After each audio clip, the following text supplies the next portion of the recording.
میرا ایکسیڈنٹ ہوا تھا، اس لیے ڈاکٹر نے کہا تھا کہ آپ کبھی باپ نہیں بن سکتے، لیکن میرا ایک کے بعد ایک بچہ پیدا ہو رہا تھا۔ میرے 3 بچے پیدا ہو چکے تھے۔ میں اپنے بچے کا DNA ٹیسٹ کروانا چاہتا تھا تاکہ پتہ لگا سکوں کہ یہ کس کا بچہ ہے۔ میں نے یہ راز اپنی بیوی سے چھپایا کہ میں باپ نہیں بن سکتا۔ میں نے اپنے بچے کا DNA ٹیسٹ کروایا تو جو بات ڈاکٹروں نے مجھے کہی، مجھے یقین نہ آیا، کیونکہ میری بیوی کا ایسا راز میرے سامنے آیا۔ میں ہسپتال کے کوریڈور میں ٹہل رہا تھا۔ میری بیوی کی طبیعت بہت خراب تھی اور وہ بے ہوشی کی حالت میں تھی۔ کچھ ہی دیر میں مجھے کوئی خوشخبری ملنے والی تھی کہ میرا بیٹا ہوا ہے یا بیٹی۔ میں اسی انتظار میں تھا، لیکن ایک عجیب سی بے چینی نے مجھے گھیر رکھا تھا کہ نہ جانے یہ بچے کس کے ہیں۔ اگر یہ میرے ہیں تو یہ میرے کیسے ہو سکتے تھے؟ بار بار پچھلے واقعات میرے دماغ میں گھومتے جا رہے تھے، جو واقعات ماضی میں میرے ساتھ ہو چکے تھے۔ ماضی میں ہوئے واقعے نے مجھے بے چین کر رکھا تھا۔ یہی وجہ تھی کہ پریشانی میرے سر پر چڑھ کر بول رہی تھی، لیکن میں اپنی پریشانی کسی سے بیان بھی نہیں کر سکتا تھا۔ یہ بچے کس کے تھے اور کیسے پیدا ہو رہے تھے، میں نہیں جانتا تھا، حالانکہ مجھے تو یہ صلاحیت ہی نہیں تھی۔ پھر ایسا کیسے ہو سکتا تھا کہ میرے بچے پیدا ہوں، اور ایک کے بعد ایک آج تیسرا بچہ پیدا ہو چکا تھا، اور بچہ بھی میرا بیٹا پیدا ہوا تھا۔ ایک بار پھر سے ڈاکٹر نے مجھے مبارکباد دی اور میں خوشی سے مبارکباد موصول کرتا ہوا اپنی بیوی کے پاس ہسپتال کے کمرے میں جانے کے بجائے میں باہر نکل آیا۔ ہسپتال کی عمارت سے باہر نکلا اور ٹہلتا ہوا نہ جانے کہاں سے کہاں پہنچ گیا۔ میرے ہاتھ میں پرچی تھی جو میری ماں نے مجھے لا کر دی تھی کہ یہ لو، جا کر دوائی لے آؤ، لیکن دوائی لینے کا میرا کوئی ارادہ نہیں تھا، لیکن پھر بھی میں مجبور تھا۔ اپنی بیوی کے لیے دوائی لے کر جانا لازمی تھا۔ میں اپنی بیوی سے اتنا بدل ہو چکا تھا کہ مجھے سمجھ نہیں آ رہی تھی کہ میں اسے کیا بات کروں۔ میں بس اس پر ہر وقت شک کرنے لگا تھا، اور اکثر اوقات اس پر میں ڈانٹ ڈپٹ بھی کرتا تھا، اور وہ اکثر رو کر مجھ سے کہتی تھی کہ آپ پہلے تو ایسے نہیں تھے، لیکن اب آپ ایسے کیوں ہو گئے ہیں؟ مجھے کچھ سمجھ نہیں آ رہی تھی۔ میں نے دوائی لے کر ماں کو دی اور ٹائم دیکھا تو صبح کے 11 بج رہے تھے۔ اس وقت بھی میں آفس جا سکتا تھا، اس لیے میں نے آفس کے کولیگ کو کال کی اور کہا کہ میں آفس آ رہا ہوں، اور پھر آفس چلا گیا۔ آفس پہنچا اور کام میں مگن ہو گیا۔ کچھ دیر بعد لنچ بریک کا وقت ہوا۔ میں نہیں جانا چاہتا تھا، لیکن مجھے ساتھ والے کولیگ نے اپنے ساتھ زبردستی لیا اور ساتھ کے کسی کیفیٹیریا میں مجھے لنچ کروانے لے گیا تھا۔ میرا دل کچھ بھی کھانے کو نہیں چاہ رہا تھا۔ میں بے دلی سے ادھر ادھر دیکھ رہا تھا کہ میری نظر کسی پر پڑی۔ وہ سامنے ہی ٹیبل پر بیٹھی ہوئی تھی۔ اسے دیکھ کر ایک دم سے میں ماضی کی یادوں میں کھو گیا تھا۔ اس کو دیکھ کر مجھے ایک بار پھر سے اپنا ماضی یاد آ گیا تھا، کیونکہ یہ کوئی اور نہیں بلکہ میری پہلی محبت تھی، جس کے ساتھ میری بڑی دھوم دھام سے شادی ہوئی تھی، لیکن اسے میں نے اسی وجہ سے چھوڑ دیا تھا کہ میں باپ نہیں بن سکتا تھا۔ لیکن آج وہ یوں اچانک میرے سامنے آئی تو ایک بار پھر سے ماضی میں گزرا ہوا تمام ماجرا یاد آ گیا تھا۔ ایک ایک پل جو میں نے اس کے ساتھ گزارا تھا، سبھی میری آنکھوں میں جیسے بس چکا تھا۔ اسے دیکھ کر آنکھوں سے آنسو بھی بہنے لگے تھے، لیکن میں چاہ کر بھی اسے نظر انداز نہیں کر سکا۔ اتنی دیر میں وہ بھی مجھے دیکھ چکی تھی۔ شاید مجھے دیکھ کر اس کی بھی محبت جاگ اٹھی تھی۔ وہ آہستگی سے چلتی ہوئی میرے پاس آئی اور کہنے لگی کہ کیسے ہو؟ مجھے حیرت ہوئی تھی۔ اس نے مجھ سے منہ نہیں موڑا تھا، بلکہ آ کر میری حالت پوچھ رہی تھی۔ میں نے کہا ٹھیک ہوں، تم کیسی ہو؟ کہنے لگی میں بھی ٹھیک ہوں۔ پھر مجھے پریشان دیکھ کر مجھ سے پوچھنے لگی۔ اس کی بات سن کر مجھے حیرت ہوئی تھی، کیونکہ اتنا عرصہ گزر جانے کے باوجود بھی وہ میرے چہرے سے میرے دل کے حالات کے بارے میں جان لیتی تھی۔ میں نے اس سے کہا کہ کوئی بات نہیں، لیکن پھر بھی اس نے مجھ پر زور دیا کہ میں اسے بتاؤں۔ میں نے اسے کہا تم تو جانتی ہو کہ تم ماں بن سکتی تھی۔ میں نے یہ کہہ کر اپنی ماں سے بات کی تھی کہ تم بچہ پیدا نہیں کر سکتی اور اس نے تمہیں گھر سے نکال دیا تھا، لیکن حقیقت میں یہ تھا کہ میں باپ نہیں بن سکتا تھا۔ تم تو یہ بات جانتی تھی نا، لیکن اب میں پریشان ہوں کہ میرے ایک کے بعد ایک 3 بچے پیدا ہو گئے ہیں۔ ابھی میری بات میرے منہ میں ہی تھی کہ وہ مجھ سے کہنے لگی کہ میں جانتی ہوں، تمہارے ایک ایک حالات سے واقف ہوں، اور اگر تمہیں حقیقت جاننی ہو تو تم میرے اسی ایڈریس پر آ جانا جس ایڈریس پر میں پہلے رہتی تھی۔ میں آج بھی وہیں رہتی ہوں۔ تمام حقیقت تمہارے سامنے آ جائے گی۔ اس کی بات سن کر تو میرا منہ کھلے کا کھلا رہ گیا تھا۔ ہم کو ایک دوسرے سے جدا ہوئے 6 سال ہو چکے تھے اور آج وہ ایسی بات کہہ رہی تھی۔ مجھے کچھ سمجھ نہ آیا۔ میں نے ہاں میں سر ہلایا تو وہ اٹھ کر چلی گئی۔ میں اسے ضرور چھوڑ چکا تھا، لیکن میں نے اسے ابھی تک طلاق نہیں دی تھی۔ مجھے خود پر حیرت ہو رہی تھی کہ یہ 6 سال گزر جانے کے باوجود بھی میں نے اسے طلاق کیوں نہ دی، اور آج جب وہ میرے سامنے آئی تو میرا دل بالکل بھی نہیں کر رہا تھا کہ میں اسے چھوڑ دوں، لیکن اب اس کی یہ باتیں مجھے مسلسل ششو پنج میں مبتلا کر رہی تھی۔ خیر آدھے گھنٹے میں ہی ہماری بریک ختم ہو چکی تھی، اور اب اس کا یہی راز تھا۔ نہ جانے وہ مجھے کون سا راز بتا دینا چاہتی تھی۔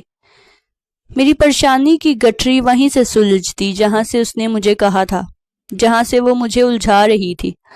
ہماری لنچ بریک ختم ہوئی تو میں جلدی سے اپنے دوست کے ساتھ واپس آفس پہنچا۔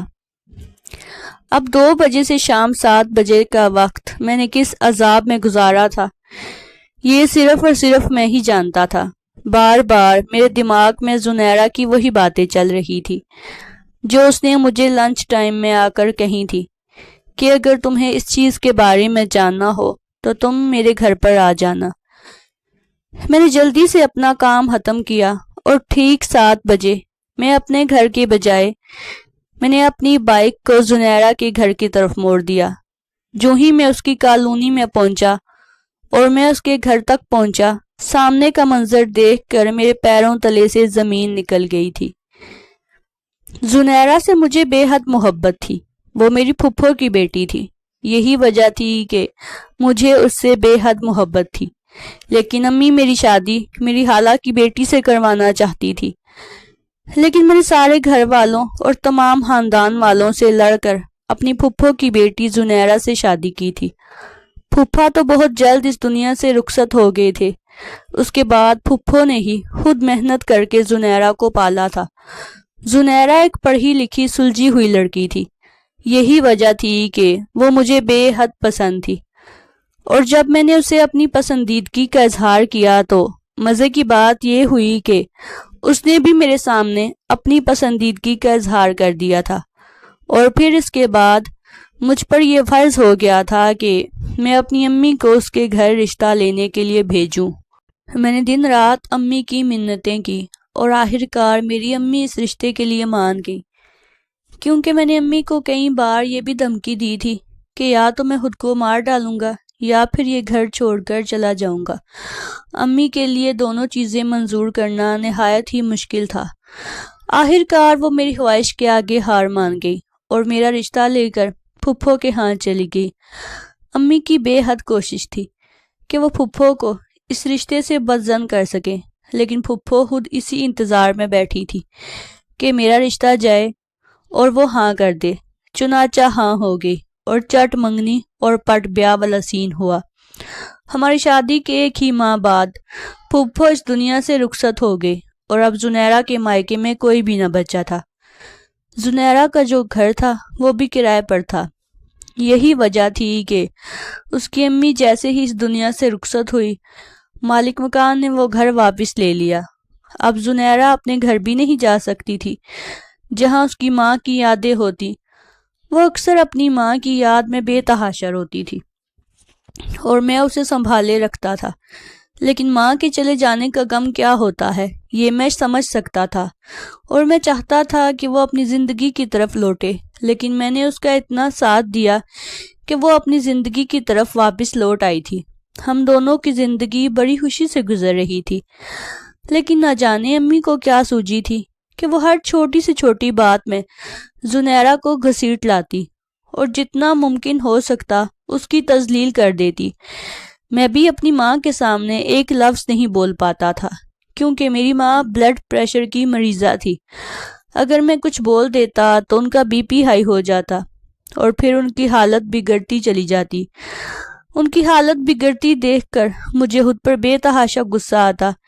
بس یہی وجہ تھی کہ میں اکثر خاموش رہتا، اور جب زنیرہ کمرے میں آتی تو میں اس سے کہتا کہ امی کی باتوں کو زیادہ برا مت منایا کرو، کیونکہ امی اب بڑھاپے کی دہلیز پر ہیں اور بڑھاپے میں ہر انسان ایسا ہی ہوتا ہے، ان کی باتوں کو محسوس مت کیا کرو۔ اور زنیرہ بھی خاموشی سے میری بات مسکرا کر ٹال دیتی، کہہ دیتی کہ میں جانتی ہوں وہ میری ماں کی جگہ ہیں اور میں کبھی بھی آپ کا بھروسہ نہیں توڑوں گی۔ یہ کہتے ہوئے وہ مجھے سکون دے دیتی اور میں مسکرا کر اس کی طرف دیکھتا۔ ہماری زندگی یوں ہی چل رہی تھی، ہم تینوں اپنی زندگی میں بے حد خوش تھے، لیکن آہستہ آہستہ اب گھر میں آنے جانے والے لوگوں نے یہ کہنا شروع کر دیا تھا کہ ابھی تک بچہ نہیں ہوا، اب تو 1 سال بھی گزر چکا ہے۔ امی یہ بات سنتی تو اس میں زیادہ تر قصوروار زنیرہ کو ہی ٹھہراتی تھی، جو کہ مجھے برا لگتا تھا۔ میں نے اور زنیرہ نے کئی بار ٹیسٹ کروائے تھے لیکن ہمیشہ پازیٹیو ہی آتے تھے، لیکن یہ بات تھی کہ میں نے جس جگہ سے ٹیسٹ کروایا تھا وہاں سے ایک ڈاکٹر نے مجھے کہا تھا کہ شاید تمہارے ساتھ کوئی حادثہ پیش آیا، کوئی ایسا ایکسیڈنٹ جس کے بعد تم باپ بننے کی صلاحیت نہیں رکھتے۔ اس کے بعد میں نے کوئی اپنا ٹیسٹ نہیں کروایا تھا۔ مجھے زنیرہ بار بار کہتی کہ آپ اپنا ٹیسٹ کروا لیں، کسی اچھے ڈاکٹر سے چیک اپ کروا لیں، ہو سکتا ہے کہ آپ میں کچھ کمی ہو، لیکن مجھے اس پر بہت غصہ آتا اور میں اس سے کہتا کہ ایسی کوئی بات نہیں ہے، اور پھر وہ خاموش ہو جاتی۔ ویسے بھی اس کی میرے سامنے بولنے کی عادت نہیں تھی۔ ایک روز کمرے کی صفائی کرتے ہوئے اس کی نظر دراز میں پڑے کچھ کاغذات پر پڑی۔ یہ کاغذات کوئی اور نہیں بلکہ میری رپورٹس تھی۔ وہ ان کو دیکھتے ہی ستے میں آ گئی تھی۔ جب میں اپنے گھر واپس لوٹا تو رو رو کر اس کی بری حالت تھی۔ اس سے پوچھنے کی کوشش کی تو اس نے کہا کہ آپ باپ نہیں بن سکتے، آپ نے یہ بات مجھے پہلے کیوں نہیں بتائی؟ لیکن میں نے اسے کہا کہ مجھے معاف کر دو، میں نہیں چاہتا تھا کہ میری کمزوری کا تمہیں پتہ چلے اور تم مجھے چھوڑ کر جاؤ۔ تو پھر وہ روتے ہوئے مجھ سے کہنے لگی کہ اگر آپ مجھے بتا دیتے تب بھی میں آپ کے ساتھ رہتی۔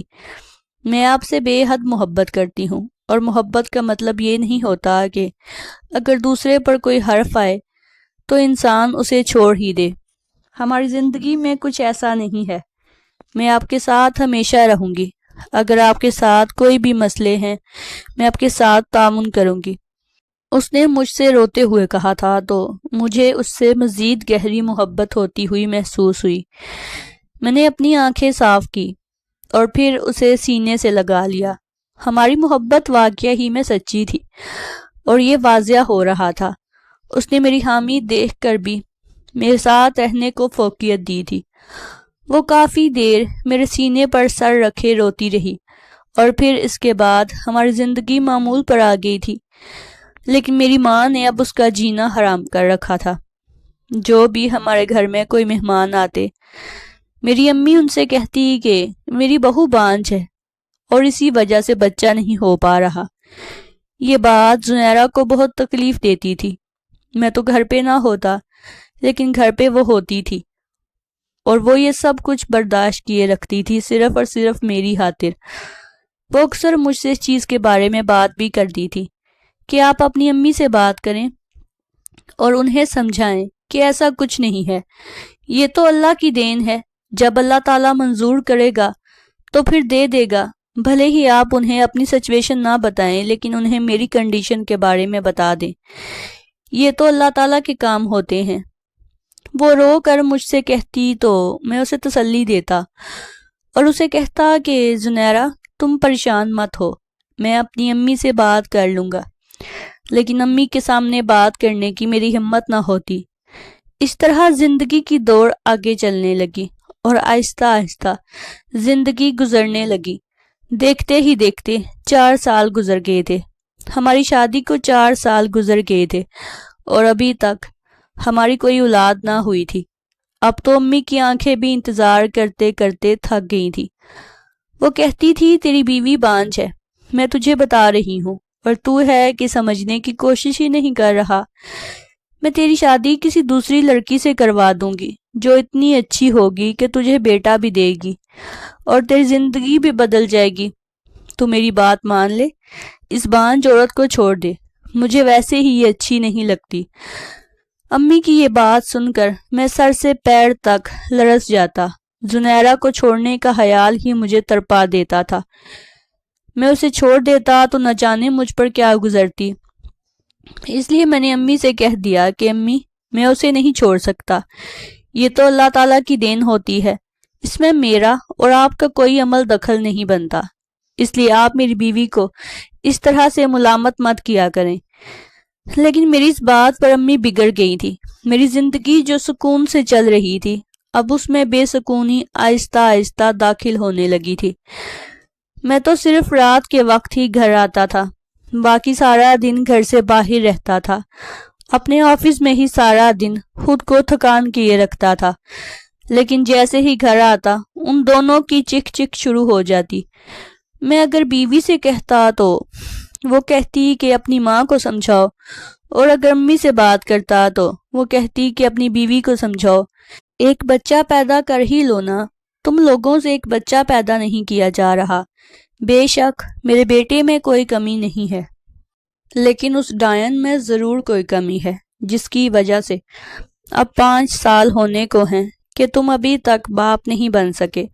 اب میں اپنی امی کو کیا جواب دیتا کہ کمی اس کی بہو میں نہیں بلکہ کمی اس کے اپنے بیٹے میں ہی ہے. لیکن میں یہ بات بتانے سے قاصر تھا. میں نہیں چاہتا تھا کہ میری یہ کمی میری ماں کو پتہ چلے. اگر یہ میری ماں کو پتہ چلتی تو نہ جانے میری ماں پر کیا گزرتی.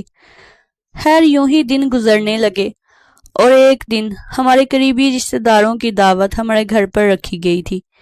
کیونکہ کافی عرصہ گزر چکا تھا اور امی نے کسی بھی قریبی رشتہ دار کی دعوت نہیں کی تھی.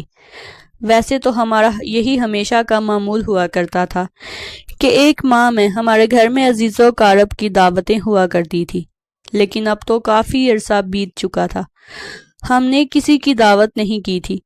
یہی وجہ تھی کہ اب امی نے کہا تھا کہ میں اپنے تمام عزیز و اقارب کو ایک ساتھ بلاتی ہوں اور گھر میں کوئی رونق میلہ لگاتے ہیں. بچے کی تو ابھی بھی کوئی امید نہیں ہے، بس ویسے ہی کوئی دعوت رکھ لیتے ہیں تاکہ سب مل جل کر بیٹھ سکیں. امی کی یہ بات مجھے معقول لگی اور میں نے امی کو اجازت دے دی. چنانچہ اگلے روز ہی ہمارے گھر میں ایک شاندار دعوت رکھی گئی تھی. ہمارے تمام عزیز و اقارب ہمارے گھر میں دعوت کے لیے آئے ہوئے تھے. گھر میں کافی شگل میلہ لگا ہوا تھا. سب لوگ ایک دوسرے سے خوش گپیوں میں مصروف تھے. آج زنیرہ بہت پیاری لگ رہی تھی. میری نظر چاہ کر بھی اس سے نہیں ہٹ پا رہی تھی. شاید امی نے میری یہ حرکت نوٹ کر لی تھی. امی تو ویسے بھی زنیرہ سے بہت چڑتی تھی اور میرا اسے یوں دیکھنا تو امی کو اور بھی ناگوار گزرتا تھا. چنانچہ نہ جانے امی نے باتوں کا رخ ہماری اولاد کی طرف موڑ دیا تھا. میں نے آگے والی عورت کی بات تو نہ سنی، لیکن اپنی ماں کی یہ بات ضرور سن لی تھی کہ ارے یہ تو بانجھ ہے اور 5 سال ہو گئے ہیں. جو میرے بیٹے کو اولاد نہ دے سکی وہ آگے کہاں سے دے گی؟ جو عورت اولاد نہیں دے سکتی وہ بھلا مرد کو سکون کہاں دے سکتی ہے؟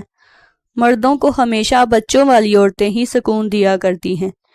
میری ماں نے کافی بلند آواز میں کہا تو میں نے سر اٹھا کر اپنی ماں کی طرف دیکھا. مجھے یقین نہیں آ رہا تھا امی ایسا بھی کہہ سکتی ہیں. ان کی طرف دیکھنے کے بعد میں نے زنیرہ کی طرف دیکھا تو اس نے ناگواری سے میری طرف دیکھا. اس کی آنکھوں میں دکھ واضح نظر آ رہا تھا. اس کا تو کوئی قصور بھی نہیں تھا، بس وہی سب میں گھسیٹتی چلی آ رہی تھی. قصور تو سارے کا سارا میرا تھا. اگر میں امی کو بتا دیتا تو شاید یہ نوبت نہ آتی کہ وہ اتنے سارے لوگوں میں شرمندگی محسوس کرتی. وہ خاموشی سے اٹھ کر کچن کی طرف چلی گئی. میں جانتا تھا کہ وہاں جا کر وہ اب خوب روئے گی. لیکن میرے پاس اسے تسلی دینے کے لیے کوئی الفاظ نہیں تھے۔ اس کا مجرم میں خود ہی تھا۔ آگے والی عورت اور زیادہ زخموں پر نمک چھڑکنے لگی، کہنے لگی، ارے بہن، ٹھیک کہتی ہو، ایسی ہی بات ہے۔ ایسی بانجھ عورت کو تو اپنے گھر میں رکھنے سے بہتر ہے کہ بندہ طلاق ہی دے دے۔ تمہارا بیٹا اسے طلاق کیوں نہیں دے دیتا؟ یہ ہمارے قریبی رشتہ داروں میں سے ایک عورت تھی۔ اس کے منہ سے یہ بات سن کر مجھے بہت عجیب لگا تھا۔ نہ جانے یہ لوگ ہمیں جینے کیوں نہیں دیتے۔ اگر شادی کے بعد ہماری اولاد نہیں ہو پا رہی تھی تو اس میں ہم دونوں کا کیا قصور تھا؟ اگر ہم دونوں میں سے کسی ایک میں کمی تھی تو اس میں ہم دونوں میں سے کوئی بھی قصوروار نہیں تھا۔ یہ سب تو اللہ تعالیٰ کی دین ہوتی ہے۔ وہ جسے چاہے بیٹی عطا کرے، جسے چاہے بیٹا عطا کرے، اور جسے چاہے بیٹا بیٹی دونوں عطا کرے، یا پھر جسے چاہے دونوں ہی عطا نہ کرے۔ وہ جسے چاہے بے اولاد رکھے۔ لیکن اس میں ہم انسانوں کا کیا عمل دخل ہوتا ہے کہ یہ انسان اب ہمیں بار بار تنگ کرنے پر آگے تھے اور ہمارے زخموں پر نمک چھڑکنے لگے تھے۔ مجھے اس بات نے بہت تکلیف دی تھی۔ یہی وجہ تھی کہ میں اٹھ کر اپنی بیوی کے پاس کچن میں آیا۔ وہ رو رو کر ہلکان ہو رہی تھی۔ میں نے اسے سینے سے لگانا چاہا لیکن وہ دور ہٹ گئی۔ کہنے لگی، آپ امی سے بات کرتے کیوں نہیں؟ آپ ان سے بات کریں اور ان کو بولیں کہ اس میں ہم دونوں کا کوئی قصور نہیں ہے۔ آپ بس ان سے یہ کہہ دیں کہ ہاں مجھ میں ہی کمی ہے اور میں ہی بانجھ ہوں، اور وہ مجھے زیادہ تانے مت دیا کریں، مجھے بہت تکلیف ہوتی ہے۔ اگر وہ مجھے صرف خود کہتی ہیں تو مجھے اتنی زیادہ تکلیف نہیں ہوتی جتنا آج انہوں نے مجھے سب لوگوں کے سامنے ذلیل کر دیا ہے۔ میں یہ اذیت نہیں سہ سکتی۔ آپ میری یہ بات مانیں، ہم ایک بچہ اڈاپٹ کر لیتے ہیں۔ لیکن مجھے یہ بات اس کی بالکل بھی معقول نہیں لگتی تھی۔ میں چاہتا تھا کہ ہمارا اپنا بچہ ہو۔ اگر وہ نہیں ہو رہا تھا تو اس میں ہمارا کوئی قصور نہیں تھا، اور ہم کوئی بچہ اڈاپٹ نہیں کرنا چاہتے تھے۔ میرا دل بالکل بھی نہیں تھا کہ میں کوئی بچہ اڈاپٹ کروں۔ یہی وجہ تھی کہ میں نے اسے مکمل طور پر منع کر دیا۔ میں نے اس کی سسکیوں تک کو نہ دیکھا تھا اور خاموشی سے واپس آ کر بیٹھ گیا۔ وہ دن تو جیسے تیسے گزر گیا، اور دوسرے روز صبح ہی صبح امی نے جیسے ہی کوئی بات کہی تو زنیرہ کہنے لگی، امی جان، آپ کو کوئی حق نہیں پہنچتا کہ آپ مجھے اس طرح سے ہمیشہ ذلیل و رسوا کرتی پھریں۔ اگر ہم دونوں میں سے کسی ایک میں کمی ہے تو یہ میرا قصور تو نہیں ہے، یہ تو اللہ تعالیٰ کی دین ہے۔ آپ پلیز مجھے اذیت مت دیا کریں اور مجھے یوں بار بار مت کہا کریں۔ اس نے روتے ہوئے کہا تو امی نے اس پر ہاتھ اٹھا دیا اور پھر اسے گھر سے باہر نکال دیا۔ میں امی کو روکتا رہا لیکن امی نے مجھے اپنی قسم دے کر روک دیا۔ امی کی قسم دینے کا مطلب یہی تھا کہ اب میں زنیرہ سے مکمل طور پر ہاتھ دھو لوں۔ یہی وجہ تھی کہ میں نے زنیرہ کو حیرآباد کہہ دیا۔ میں اب مجبور ہو چکا تھا۔ امی نے مجھے اپنی قسم دے دی تھی اور میں یہ قسم کسی طور پر نہیں توڑ سکتا تھا۔ وہ میری طرف منتظر نگاہوں سے دیکھتی رہی، لیکن میں اس لیے اب کچھ نہیں کر سکتا تھا۔ میری ماں نے کہا تھا کہ اگر تم دوبارہ اس کے پیچھے گئے تو میں تمہیں اپنا دودھ نہیں بخشوں گی، اور اس بات نے میرے قدم وہیں روک دیے تھے۔ یہ بات تھی ہی اتنی بڑی تھی کہ میں اسے چاہ کر بھی نہیں روک سکا۔ میں خاموش ہو گیا اور میں نے زنیرہ کو جانے دیا۔ مجھے دن رات اس کی فکر رہتی تھی، لیکن امی نے جو قسم مجھے دے دی تھی، اب اس قسم کو چاہ کر بھی میں نہیں توڑ سکتا تھا۔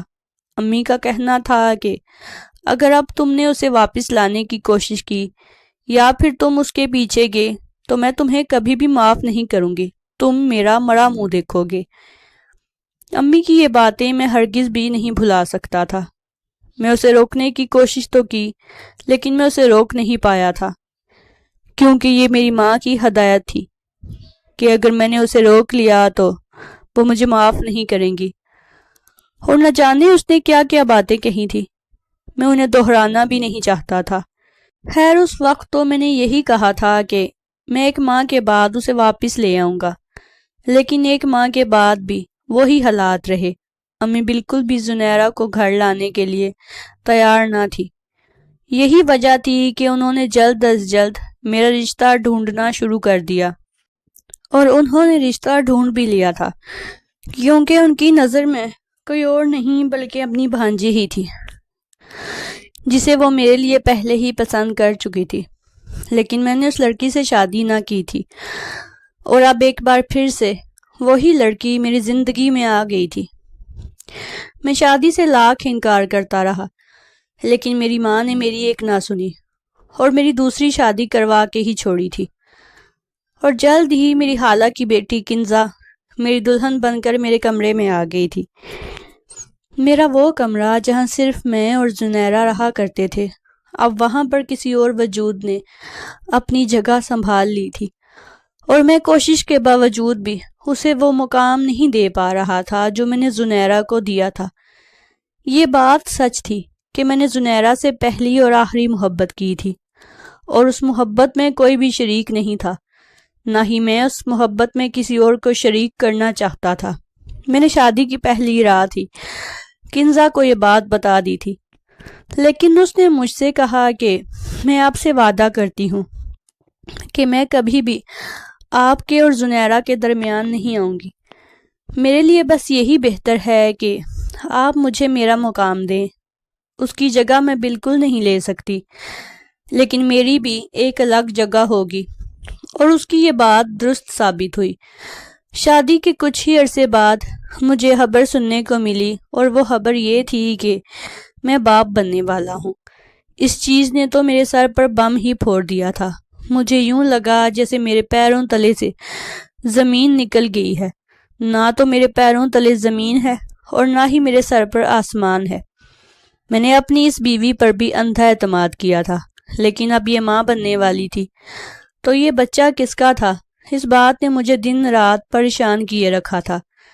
ڈاکٹر نے یہ بات کہی تو مجھے لگا ہو سکتا ہے کہ ڈاکٹر نے کسی غلط رپورٹ کو ہمارے ہاتھ میں تھما دیا ہو۔ میری ماں اس خبر سے بے حد خوش تھی، اور کنزا بھی بے حد خوش تھی۔ اس نے خوشی خوشی مجھے یہ خبر سنائی۔ میں نے ہونٹوں پر زبردستی مسکراہٹ لائی اور اسے کہا کہ تمہیں مبارک ہو، لیکن میں یہ جانتا تھا کہ یہ اولاد میری نہیں ہے۔ اب تو میرا شک یقین میں بدلنے لگا تھا۔ کہیں ایسا تو نہیں تھا کہ کنزا مجھے دھوکہ دے رہی ہو؟ دن رات میرے بے چینی میں گزرنے لگے تھے۔ آخر کار میں نے یہی سوچ لیا تھا کہ جب تک بچہ اس دنیا میں نہیں آتا تب تک میں اپنا راز کسی کو نہیں بتاؤں گا۔ اگر میں نے اپنا راز بتا دیا تو میری ماں کا مان ٹوٹ جائے گا، اور اس لڑکی کا راز بھی کھل جائے گا کہ یہ کسی کے ساتھ منہ کالا کرواتی رہی ہے۔ لیکن خیر، مجھے بچے کی پیدائش تک خاموش رہنا تھا۔ جو ہی بچے کی پیدائش ہوئی میں نے DNA ٹیسٹ کروا لینا تھا۔ اب میں دن رات ایک ایک کر کے گزارنے لگا تھا۔ نہ تو مجھے رات میں نیند آتی اور نہ ہی دن میں چین ملتا۔ آفس کا کام بھی میں بہت برے طریقے سے کر رہا تھا۔ یہی وجہ تھی کہ مینیجر کو مجھ سے بہت شکایتیں تھیں، اور اب تو میری شکایتیں اوپر باس تک بھی جا پہنچی تھی۔ باس نے مجھے اپنے پاس بلایا اور مجھ سے کہنے لگے کہ اگر تم سے کام ٹھیک نہیں ہو رہا تو تم ہمیں بتا دو، ہم تمہاری جگہ کسی اور کو ہائر کر لیں گے، لیکن ہم اپنی کمپنی کا اتنا نقصان برداشت نہیں کر سکتے۔ اب میں انہیں کیا بتاتا کہ میرے دماغ پر کون سی ٹینشن سوار ہے جس کی وجہ سے میں کام نہیں کر پا رہا۔ خیر، میں نے ان سے معذرت کی اور ان سے کہا کہ آئندہ ایسا کچھ نہیں ہوگا۔ ان سے یہ وعدہ کرتے ہوئے میں نے کوشش کی کہ اب میں اپنے آفس کے سامنے اچھے سے کام کروں گا، تاکہ سر دوبارہ کبھی بھی میری وجہ سے پریشان نہ ہو اور ان کو میری وجہ سے کبھی بھی کوئی شکایت نہ ملے۔ اور پھر اس کے بعد میں اپنے کام میں بزی ہوا کہ مجھے اس چیز کا کوئی خیال نہ رہا۔ 9 ماہ بعد میرے ہاں بیٹا آیا تو مجھے ایک عجیب سے احساس نے گھیر لیا تھا۔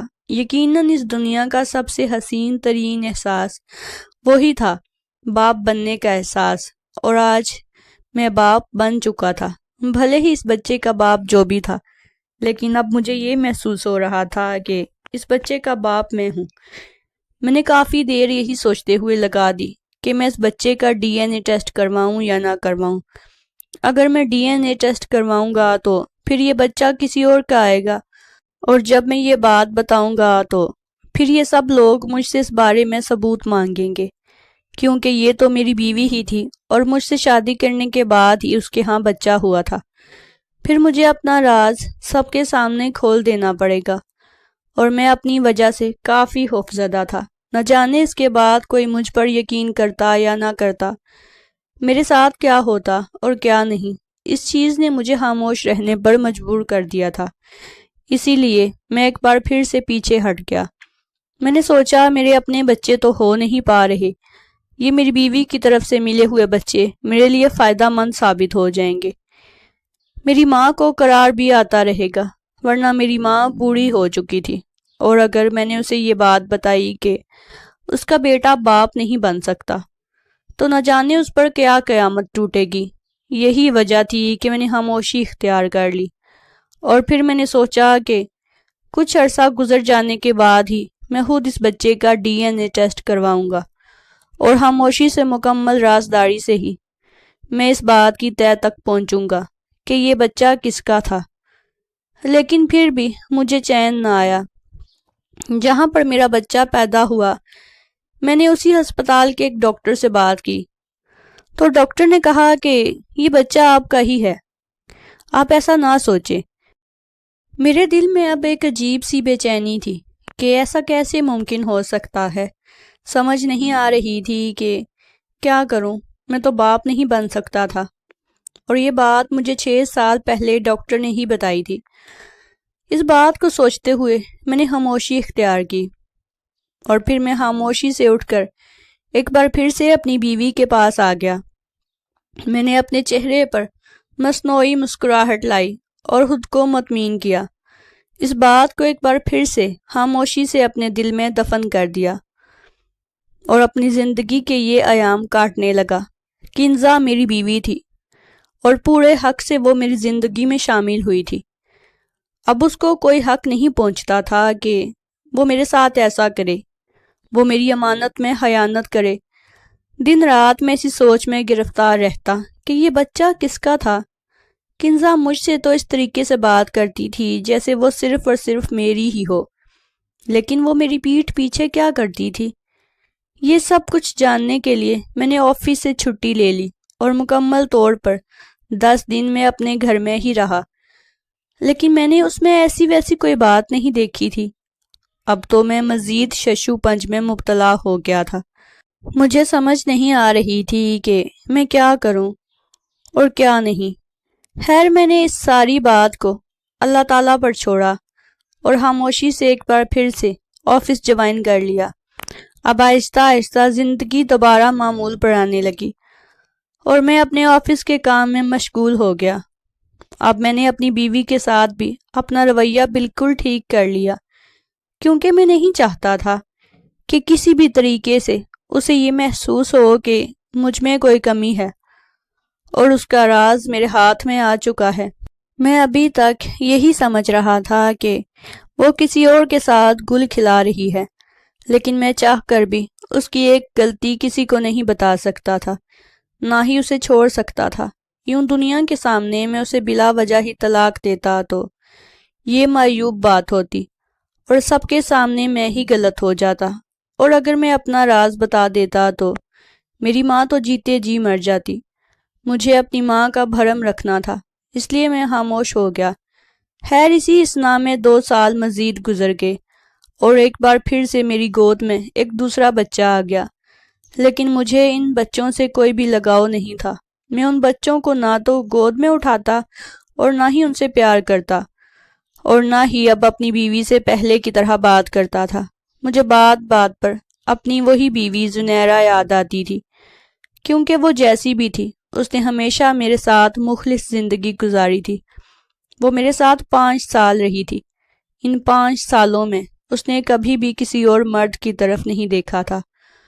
اگر اس کے ہاں بچہ نہیں ہوا تھا تو اس میں بھی اس نے مجھے کبھی تانا نہیں دیا تھا، البتہ میری ماں ہی اسے تنگ کیا کرتی تھی، اور اب یہ بہو اگر اسے بچہ دے رہی تھی تو مجھے اپنی ماں کی خوشی عزیز تھی، اس لیے میں خاموش ہو گیا۔ یوں ہی دن گزرتے گئے، اور اب ایک کے بعد ایک تیسرا بچہ پیدا ہوا۔ میں ایک بار پھر سے سوچوں اور فکروں کی زد میں آ گیا تھا۔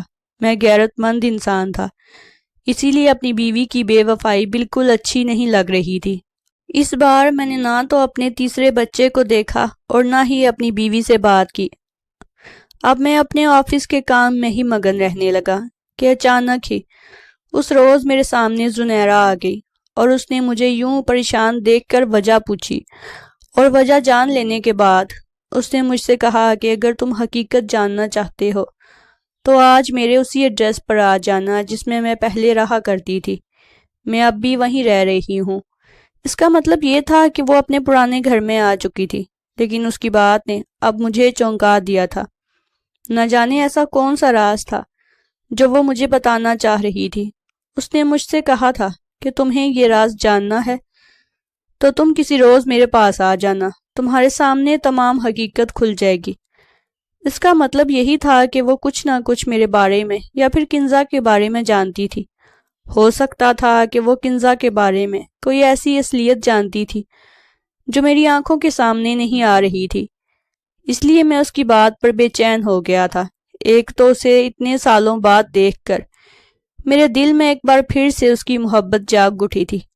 خیر میں نے اللہ اللہ کر کے وہ دن گزارا اور شام کو آفس سے چھٹی کرنے کے بعد گھر جانے کی بجائے میں نے اس کے گھر کا راستہ لے لیا۔ میں جب اس کے گھر پہنچا تو سامنے کا منظر دیکھ کر میرے پیروں تلے سے زمین نکل گئی تھی، کیونکہ سامنے صحن میں ہی ایک 6 سال کا بچہ کھیل رہا تھا، اور یہ سب کچھ دیکھ کر میری حیرت کی انتہا نہ رہی تھی۔ میں نے تو ابھی تک زنیرہ کو طلاق بھی نہ دی تھی، پھر ایسا کیسے ممکن ہو سکتا تھا کہ اس کے آنگن میں کوئی بچہ کھیلے؟ ابھی میں اسی بچے کو ہی دیکھ رہا تھا کہ اپنے کمرے سے باہر نکلتی ہوئی زنیرہ نے مجھے دیکھ لیا۔ وہ مسکراتے ہوئے میرے قریب آئی اور کہنے لگی، تم یہی سوچ رہے ہو نا کہ میں نے تمہیں یہاں پر کیوں بلایا ہے اور یہ بچہ کس کا ہے؟ شاید تم یہ سوچ رہے ہوگے کہ تمہارے جانے کے بعد میں نے کسی اور کے ساتھ زندگی گزاری ہے، لیکن ایسا نہیں ہے۔ میں ہمیشہ سے ہی تمہارے ساتھ مخلص تھی، اور تمہاری دوسری بیوی بھی تمہارے ساتھ مخلص ہی ہے، کیونکہ تم میں کوئی عیب ہی نہیں ہے، نہ ہی مجھ میں عیب ہے۔ جب تمہاری ماں نے مجھے اپنے گھر سے نکالا تھا تب میں ماں بننے والی تھی۔ میں تمہیں بتانا چاہتی تھی، لیکن تمہاری ماں نے اس کی نوبت ہی نہ آنے دی اور مجھے گھر سے نکال دیا۔ اب جب مجھے یہ پتا چلا کہ تم اپنی دوسری بیوی پر بھی شک کرنے لگے ہو اور اس سے تمہارے 3 بچے ہو چکے ہیں، تو مجھ پر یہ بات بہت تکلیف دینے کے لیے گزری، اور مجھے لگا کہ میں کسی کی زندگی آسان کر سکتی ہوں۔ ہو سکتا ہے تم ابھی بھی مجھے اپنی زندگی میں شامل نہ کر سکو اپنی ماں کی وجہ سے، لیکن میں تمہیں یہ بات بتا دینا چاہتی تھی، کیونکہ میں کسی بھی عورت کے ساتھ زیادتی ہوتی ہوئی محسوس نہیں کر سکتی۔ اسی لیے میں نے خود سے یہ وعدہ کیا کہ میں اب تمہیں اس چیز کے بارے میں حقیقت بیان کروں گی۔ ہو سکتا ہے تمہاری ماں اب بھی مجھے تمہاری زندگی میں شامل نہ کرنے دیں، لیکن تمہیں اب اپنی بیوی کو وہی مقام دینا ہوگا۔ لیکن میں نے اس سے کہا کہ جو ڈاکٹر نے مجھے کہا تھا اور وہ جو رپورٹس تم نے دیکھی تھی، تو وہ کہنے لگی کہ رپورٹس تو غلط بھی ثابت ہو سکتی ہیں، اسی لیے آپ کو کسی اچھے ڈاکٹر سے معائنہ کروانا چاہیے۔ اس کی بات پر عمل کرتے ہوئے میں نے اس کے گھر سے فوراً اپنی بائک موڑی اور ہسپتال کی طرف روانہ ہو گیا۔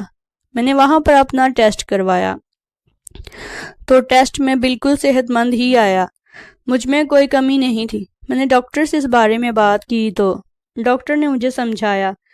وہ مجھ سے کہنے لگا کہ دیکھیں، تصویر کے 2 پہلو ہوتے ہیں۔ یہاں پر نام تو آپ کا لکھا ہوا تھا اس رپورٹس میں، لیکن کیا آپ نے یہ غور کیا تھا کہ آپ کی والدیت پہ کس کا نام تھا؟ یقیناً آپ نے دھیان نہیں دیا ہوگا، یا ڈاکٹر سے غلطی سے رپورٹس آپ کو آ گئی ہوں گی۔ وہ یقیناً کسی اور کی ہوگی اور آپ کی کسی اور کے پاس چلی گئی ہوگی۔ ایسے ہی کسی چیز پر یقین نہیں کر لیا کرتے۔ آپ نے کتنے سال یوں ہی اس چیز میں احساس کمتری میں گزارے کہ آپ باپ نہیں بن سکتے، لیکن حقیقت میں ایسی کوئی بات نہیں تھی۔